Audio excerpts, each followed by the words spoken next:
there, my name is Caitlin Bandy, and this is my channel BandysBooks. We are back in the kitchen today for another bookish recipe.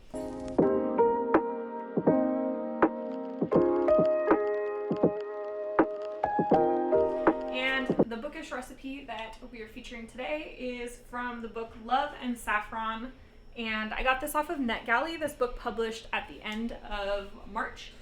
This is kind of what I would describe as a platonic romance. It is the love story of two friends, and they're purely platonic. They never like fall in love in the romantic sense, but it's clear that they develop a deep loving relationship, like a deep friendship, as they share these letters back and forth. One friend lives in Los Angeles, one friend lives up in Oregon, I believe, and they're both united by their love of food. So their letters include lots of discussion of food, recipes, things like that.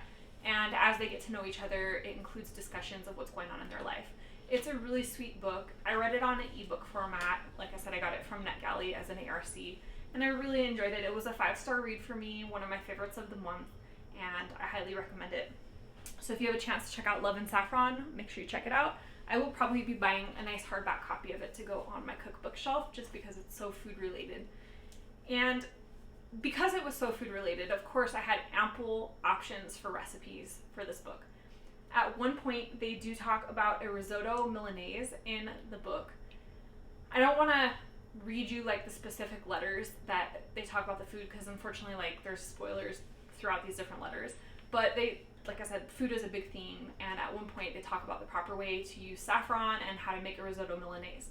And so I thought that that would be a fun recipe to do tonight. Now, I have done a previous risotto dish on this channel. Link is up here, and I'll link it in the description, so if you want to check it out after this video, you can find it there. It was a wild rice and mushroom risotto that I found from the book Sorrowland, and I really enjoyed that. Risotto is one of my absolute favorite foods, so any chance I have to get to do a risotto recipe is a win for me, because that means I get to have risotto for dinner.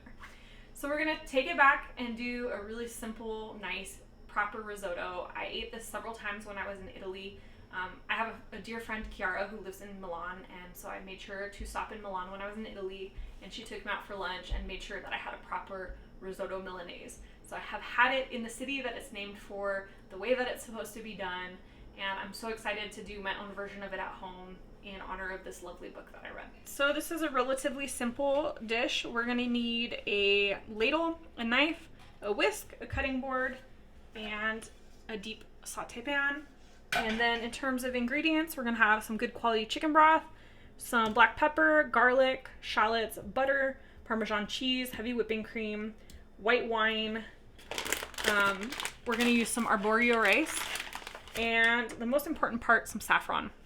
Saffron is pricey, and for like a little tiny tube or a little teeny tiny packet, it's usually like in the $20 range, but the flavor and the color that you're gonna get from the saffron is really worth it. So I definitely recommend, picking up the saffron. That's really what makes this dish.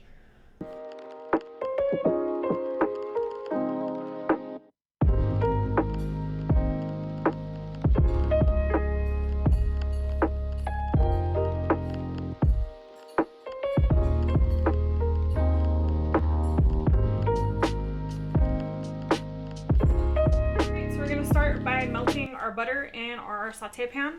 We're just going to put our shallots in and cook them down a little bit. We want to soften them and just lightly caramelize them.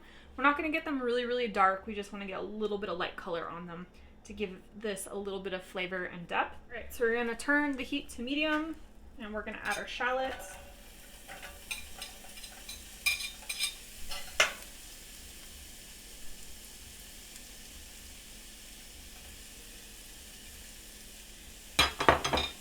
Like I said, we're just going to cook these lightly. So our onions are just nice and translucent. We're going to add in some garlic, and we're just going to cook the garlic for like 30 seconds just to kind of like warm it up a little bit. Don't want to overcook it because it can get a little bit bitter. Just until you can really smell the garlic fragrance. So we're going to add in our arborio rice.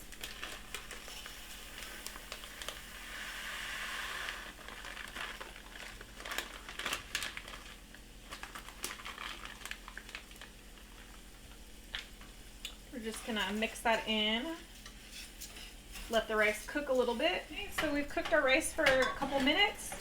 We're gonna add in some white wine.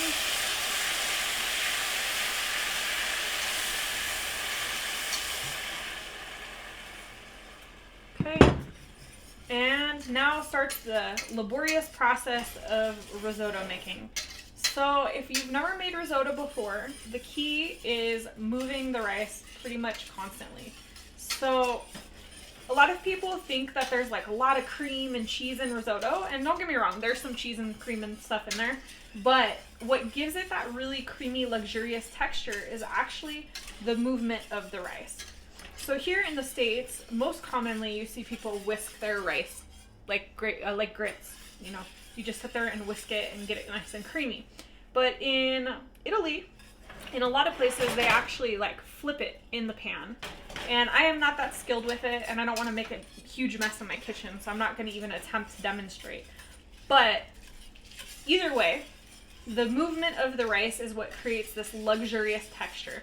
It's all the starch buildup from the rice in the liquid that makes it so decadent. And then you just sprinkle a little bit of cheese and cream in there to give it flavor more than to give it that texture. So we're gonna cook it until it's almost dry from the wine, and then we're gonna start adding in chicken stock. So the way that we're gonna do this is we're gonna add chicken stock a ladle at a time. So I'm gonna add a ladle, wait till the rice is mostly dry, add another ladle, and just keep going in that way. And as the rice absorbs the liquid, it'll soften up, it'll create that creamy texture. Keep in mind that for a proper risotto, the rice should actually be a little bit al dente. You don't want it to be mushy. And this is one thing that most American risottos get wrong. I've had it in restaurants a lot, and it's also why it's such a tricky dish to do in restaurants, is because you only have a couple minutes where the rice is at that proper al dente texture. So we're gonna just keep cooking this patiently and moving it around and building up that creaminess. You can kind of already see that creaminess developing on the bottom of the pan from the starchiness. So just be patient, pour yourself a glass of wine while you do this, and relax. So we're gonna start adding our chicken broth. So we're gonna do like one ladle at a time. Just start mixing it in.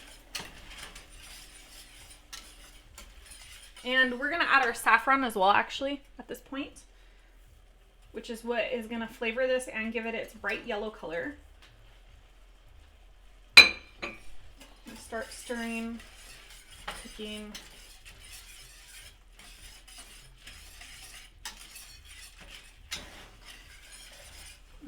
So as it gets to this point where it's starting to dry up, we add the next ladleful. Okay, and then we just keep going. So this is gonna probably take about 20 to 30 minutes in total. You just kind of sit here. You could be like making a salad or doing something else, or like if you wanted to cook a piece of fish or something to go on top, you could give this a little break from stirring, but you don't want to be far from it, because the minute you walk away, the minute it's gonna get ruined. So as you can see, our risotto has thickened up nicely. The rice is cooked up. It's still got a little bit more bite than we want, just because there's a couple more minutes of cooking going on. We're gonna taste it really quick.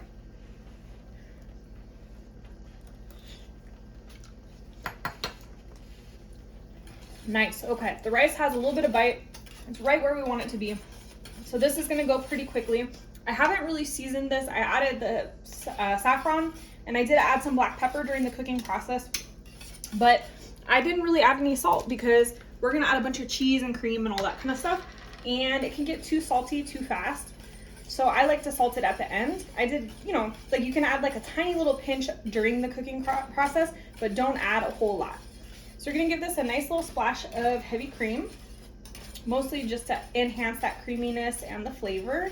But again, not a whole lot, like maybe a tablespoon and a half. So we're just gonna get that whisked in, and you can see that it's turned a really nice yellow color from the saffron, which is the trademark of Milanese risotto. And now we're gonna start grating in some Parmesan cheese. So again, like I was saying earlier, we're gonna put cheese in this for sure, but the flavor of the dish isn't solely based on the cheese.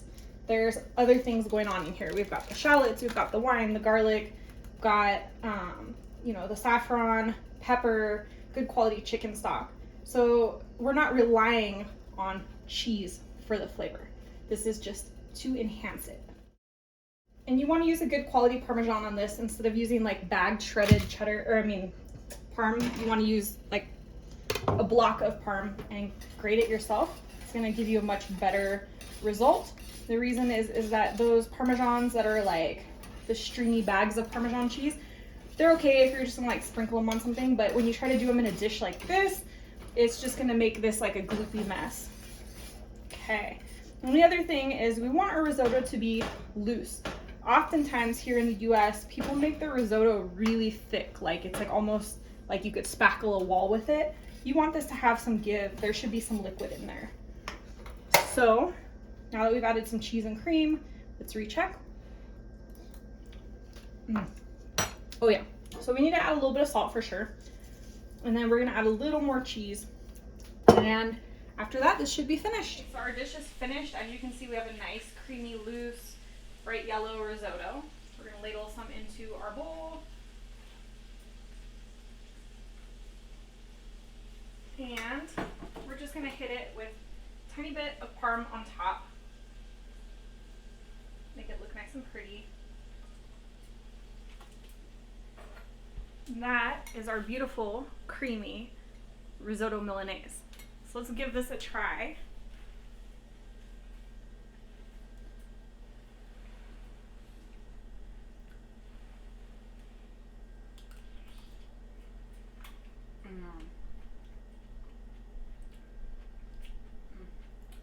I love risotto. This is like one of my favorite dishes. And it's one of those ones that's so hard to get done well in restaurants. So I really recommend, like, if you like risotto, learning how to make this at home because it's so much better.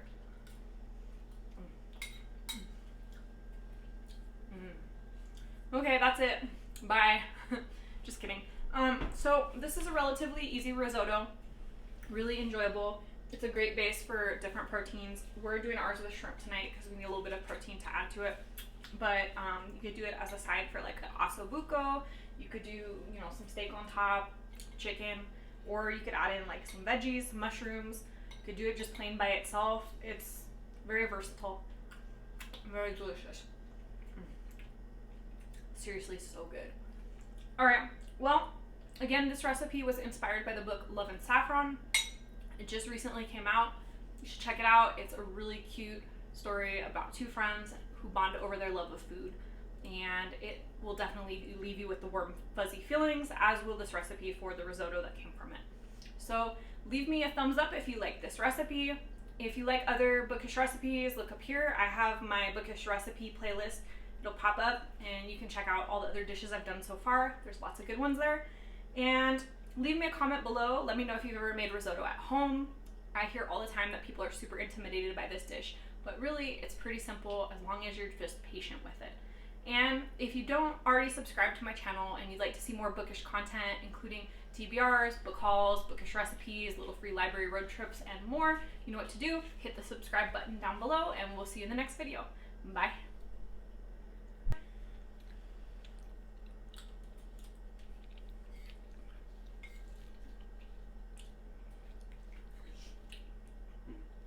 That's good. Has rice and cheese on it, so it's good. Yeah, you like it? Nothing can go wrong with it.